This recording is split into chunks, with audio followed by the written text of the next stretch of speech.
Hello friends, இன்றைக்கி நம்ம readymade idli மாவு மிக்ஸ் தான் செய்ய போகிறோங்க. இந்த மாவை நம்ம ரெடி பண்ணி வச்சுக்கிட்டிங்கன்னா கிட்டத்தட்ட 6 மாதம் வரைக்கும் நமக்கு கெட்டு போகாதுங்க. இனி அரிசி உளுந்தெல்லாம் ஊற வச்சு அரைக்கணும்னு அவசியமே இல்லைங்க. இந்த மாவு ரெடி பண்ணி வச்சுட்டா போதுங்க. அரிசி மாவு ஊற வச்சு அரைச்சா எந்த அளவு சாஃப்டாக கிடைக்குமோ அதே இட்லி நமக்கு இந்த மாவுலேயும் கிடைக்குங்க. ரொம்ப சாஃப்டாக பஞ்சு போல் இட்லி கிடைக்குங்க. இதுக்கு எந்த அளவு அரிசி எடுத்துக்கலான்னு பார்த்துக்கலாங்க. கடைகளில் இட்லி அரிசின்னு கேட்டாலே கிடைக்குங்க. இந்த அரிசி வெண்புழுங்கலாக இருக்கும். இது நம்ம இட்லி அரிசின்னு கேட்டாலே நமக்கு கிடைக்கும். கிட்டத்தட்ட நான் 2 கிலோ அளவு எடுத்துருக்கேங்க. 2 கிலோ அரிசிக்கு 1/2 கிலோ அளவு உளுந்து எடுத்துக்கணுங்க. அடுத்து பார்த்திங்கன்னா 1 கப் அளவு நான் அவல் எடுத்திருக்கேன். ஒரு 100 கிராம் அளவு இருக்குங்க. அடுத்து 100 கிராம் அளவு மாவு ஜவ்வரிசி எடுத்திருக்கேங்க. ஜவ்வரிசியும் அவலும் சேர்க்கும்போது இட்லி நல்லா சாஃப்டாக கிடைக்கும். அடுத்து 1 ஸ்பூன் அளவு வெந்தயம் எடுத்திருக்கேங்க. வெந்தயம் சேர்க்கும்போது தோசை நல்லா செவந்து வரும். இப்போ அரிசியையும் உளுந்தையும் ஒரு பாத்திரத்துக்கு மாற்றிக்கலாங்க. அரிசியை நல்லா கழுவி எடுத்துக்கணும். இப்போ உளுந்து கூடவே நம்ம வெந்தயம் சேர்த்துக்கலாங்க. மற்ற 2 பொருள் இப்போ சேர்க்கக்கூடாது, கழுவவும் கூடாதுங்க. இப்போ அரிசி, உளுந்து, வெந்தயம் இது தனித்தனியாக நம்ம சேர்த்துருக்கோம். இப்போ இது எல்லாமே நல்லா கழுவி எடுத்துக்கலாங்க. இந்த 2 பொருள் இப்போ கழுவக்கூடாதுங்க. நம்ம அரைக்கும் போது தான் சேர்த்துக்கணும். அரிசி, உளுந்து மட்டும் கழுவுனா போதுங்க. முக்கியமாக ரொம்ப நேரம் ஊற வைக்கக்கூடாதுங்க. கழுவிட்டு உடனே காய வச்சிடணும் வெயிலில். நல்லா அரிசி ஒரு 2லேருந்து 3 தண்ணி நல்லா அலசி எடுத்துக்கலாங்க. அரிசியை 2லேருந்து 3 தடவை நல்லா கழுவுனா போதுங்க. அதிக தடவை கழுவ தேவையில்லைங்க. இப்போ அரிசியை நல்லா கழுவியாச்சுங்க. ஃபுல்லாக எல்லா தண்ணியுமே வடிகட்டி எடுத்துக்குங்க. தண்ணி எதுவும் இருக்கக்கூடாது. அரிசி ஊறவும் கூடாதுங்க. இது இப்போ நல்லா வெயிலில் காய வச்சுக்கலாம். அடுத்தது உளுந்தியும் 2 தடவை கழுவுனா போதுங்க. அதிக தடவை கழுவக்கூடாது. உளுந்தை அதிக தடவை கழுவுனீங்கன்னா உளுந்தில் இருக்கிற குழகுழப்பு தன்மைலாம் போயிடுங்க. அப்புறம் உளுந்து மாவு காணாது. இப்போ 2 தடவை நல்லா கழுவியாச்சுங்க. அரிசியில் நம்ம வடிகட்டின மாதிரி உளுந்தில் இருக்கிற தண்ணியை நல்லா ஃபில்ட்ரு பண்ணிக்கோங்க. உளுந்து ஊறக்கூடாது. உளுந்து நல்லா ஊறிச்சுன்னா கலர் மாறிடும் காய வைக்கும்போது. இப்போ நல்லா வெயிலில் அரிசியையும் உளுந்தையும் காய வச்சுக்கலாங்க.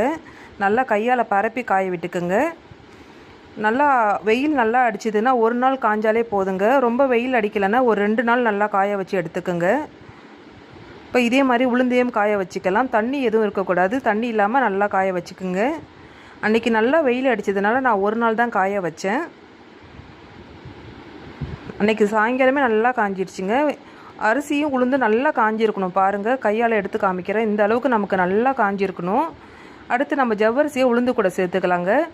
நம்ம எடுத்து வச்சுருந்த அவளையும் உளுந்தோடு சேர்த்துக்கலாங்க.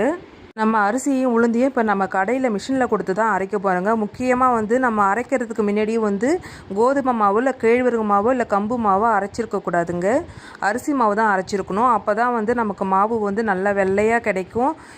மிஷினில் அரைக்கும் போது இதுக்கு முன்னாடி எந்த மாவு அரைச்சிருக்காங்கன்னு கேட்டுட்டு அரைச்சிக்குங்க. கண்டிப்பாக அரிசி மாவு அரைச்ச பிறகு தான் நம்ம இந்த இட்லி மாவு மிக்ஸ் நம்ம அரைக்கணும். அப்போ தான் நமக்கு இட்லி நல்லா வெள்ளையாக கிடைக்கும். முக்கியமாக கேழ்வரகு மாவுலாம் அரைச்சிருந்தீங்கன்னா கண்டிப்பாக அரைக்காதீங்க. இட்லி மாவு மிக்ஸ் நமக்கு கருப்பாக கிடைக்கும். இட்லி ஊற்றினாலும் நமக்கு கருப்பாக தான் மாவு கிடைக்கும். அரிசி மாவு நம்ம கொஞ்சம் குறைன்னு தாங்க அரைக்கணும். உளுந்தை கொஞ்சம் நைஸாக அரைச்சி எடுத்துக்கோங்க. அப்போ தான் இட்லி நல்லா சாஃப்டாக கிடைக்கும். இப்போ 2 மாவு ரெடி ஆகிடுச்சுங்க. இப்போ மிஷினில் கொடுத்து அரைச்சிட்டு வந்துடலாம். பாருங்கள், நம்ம அரைச்சிட்டு வந்தாச்சு. அரிசி மாவு இந்த அளவுக்கு கொஞ்சம் நரன்னு அரைக்கணுங்க, ரவை பதத்துக்கு. அப்போ தான் இட்லி மாவுக்கு நல்லாயிருக்குங்க. இப்போ பாருங்கள் எந்த அளவுக்கு நரன்னு கிடைக்கிது. இப்போ உளுந்து மாவு நல்லா நைஸாக அரைச்சி எடுத்துக்கணுங்க. அப்போ தான் கரெக்டாக இருக்கும் இட்லி ஊற்றுறதுக்கு. இப்போ இது 2 மாவையும் நல்லா மிக்ஸ் பண்ணிக்கலாங்க. ஒரு பாத்திரத்தில் கொட்டி கிளறதுக்கு ரொம்ப கஷ்டமாக இருந்துச்சுன்னா ஒரு அகலமான பாத்திரத்தில் நல்லா கலந்துக்குங்க. இப்போ எனக்கு கலறதுக்கு ரொம்பவே கஷ்டமாக இருந்துச்சு. இப்போ நான் ஒரு கிளாத்தில் தான் நான் போட்டிருக்கேன். இப்போ 2 மாவையுமே நல்லா கலந்து மிக்ஸ் பண்ணி விட்டுக்கணுங்க. இப்போ 2 மாவுமே நல்லா மிக்ஸ் ஆகிற அளவுக்கு நல்லா கலந்து விட்டுக்குங்க. 2 மாவும் நல்லா கலந்த பிறகு ஒரு பாத்திரத்தில் நல்லா ஸ்டோர் பண்ணி வச்சுக்கலாங்க. பாருங்கள், நான் இந்த பாத்திரத்தில் தான் ஸ்டோர் பண்ணி வச்சுருக்கேன். இதுக்கு நான் ஒரு கரண்டியும் போட்டு வச்சுருக்கேங்க. கண்டிப்பாக கையால் தொடக்கூடாது மாவை. நம்ம ஸ்டோர் பண்ணி வைக்கும்போது இதுமாரி ஒரு கரண்டி இல்லைன்னா பாத்திரத்தில் தான் நம்ம எடுக்கணும். இந்த மாவை தண்ணி படாமல் பார்த்துக்கணும். இப்படி பார்த்துக்கிட்டிங்கன்னா கிட்டத்தட்ட 6 மாதம் வரைக்கும் நமக்கு கெட்டு போகாதுங்க. இப்போ நம்ம அரைச்ச மாவை இட்லி மாவுக்கு எப்படி ரெடி பண்ணுறதுன்னு பார்த்துக்கலாங்க. ஒரு 5 கரண்டி அளவு மாவை ஒரு பாத்திரத்துக்கு நான் மாற்றிக்கிறேன்.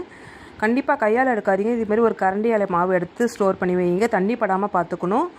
அப்போ தான் 6 மாதம் வரைக்கும் நமக்கு மாவு கெட்டு போகாமல் இருக்கும். இப்போ நல்லா டைட்டாக மூடி வச்சுக்கோங்க. இப்போ நம்ம மாவில் கொஞ்சமாக உப்பு சேர்த்துக்கலாங்க. கையால் நல்லா மிக்ஸ் பண்ணி விட்ட பிறகு கொஞ்சம் கொஞ்சமாக தண்ணியை சேர்த்து கலந்து விட்டுக்கலாங்க. கண்டிப்பாக விஸ்க் இருந்துச்சுன்னா விஸ்கால் அடிச்சுக்குங்க. கட்டிப்படாமல் நல்லா கலந்துக்கணுங்க. மாவை வந்து கையால் கரைக்கும் போது கெட்டி கெட்டியாக அடிப்படும். அதெல்லாம் இல்லாமல் நல்லா ஷைனிங்காக மாவு இட்லி மாவு அரைச்சிங்கன்னா எப்படி இருக்குமோ அந்த பதத்துக்கு நல்லா கரைச்சி எடுத்துக்கணுங்க. ஒரே டைமில் தண்ணி சேர்த்துறாதீங்க, கொஞ்சம் கொஞ்சமாக தண்ணி சேர்த்து கரைச்சிக்குங்க.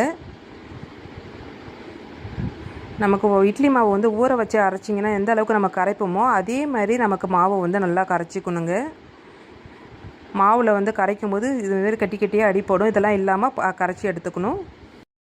இந்த மாவை வந்து நமக்கு காலையில் இட்லி சுடுறதுக்கு நைட்டே கலந்து வச்சுக்கணுங்க. அப்போ தான் நல்லா பொங்கி புளிச்சு வந்திருக்கும். இப்போ வந்து நான் நைட்டே கரைச்சி வைக்கிறேங்க காலையில் சுடுறதுக்கு. நல்லா மாவை பாருங்கள், கையை நமக்கு ஊற வச்சு அரைச்சிங்கன்னா எந்த அளவுக்கு மாவு கிடைக்குமோ அதே மாதிரியே கிடச்சிருக்கு பாருங்கள். இப்போ ஒரு தட்டு போட்டு மூடிக்கலாங்க. இப்போ நான் நைட்டு ஒரு 8-8:30 வந்து நான் கரைச்சி வைக்கிறேன் மாவை. காலையில் பார்க்கலாங்க மாவு எப்படி கிடைக்குதுன்னு. இப்போ காலையில் நான் வந்து ஒரு 7 மணிக்கு ஓப்பன் பண்ணி பார்க்குறேங்க மாவு எந்த அளவுக்கு பொங்கி வந்திருக்குன்னு. நான் ஒரு அரை குண்டா அளவு தான் மாவு கரைச்சி வச்சேன். கிட்டத்தட்ட ஒரு நல்லா குண்டா ஃபுல்லாக நமக்கு பொங்கி வந்திருக்கு பாருங்கள். இப்போ கரண்டியால் நல்லா கலந்து விட்டுக்குங்க.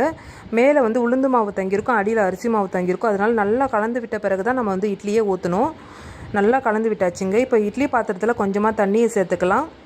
இட்லி தட்டில் கொஞ்சமாக எண்ணெயை அப்ளை பண்ணிக்கலாங்க. அப்போ தான் ஒட்டாமல் வரும். இப்போ இட்லி தட்டை வச்சுக்கலாங்க. இப்போ மாவு எடுத்து ஊற்றிக்கலாம். மாவை பார்த்தீங்கனாலே தெரியும், நல்லா மாவு நல்லா பொங்கி வந்திருக்கு.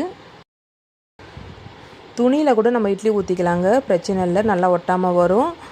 இப்போ மூடி போட்டு ஒரு 10 நிமிஷம் வேக வச்சுக்கலாங்க. இட்லி வேகிறதுக்குலாம் ரொம்ப நேரம் வேக வைக்கக்கூடாது, ஒரு 10 நிமிஷம் போதுங்க. 8 மணிக்கு நம்ம வச்சிங்கன்னா ஒரு 8-10க்குலாம் ஆஃப் பண்ணிடலாம். 10 நிமிஷம் ஆகிடுச்சிங்க. ஓப்பன் பண்ணி காட்டுறேன் பாருங்கள். நல்லா வெந்துருச்சு பாருங்கள், கையில் ஒட்டாமல் வருது பாருங்கள். இட்லி மாவு ஊற வச்சு அரைச்சிங்கன்னா எந்த அளவுக்கு சாஃப்டான ஒரு இட்லி கிடைக்குமோ அதே மாதிரி இட்லியை வந்து இந்த ரெடிமேட் மிக்ஸ் மாவில் நமக்கு கிடச்சிருக்குங்க.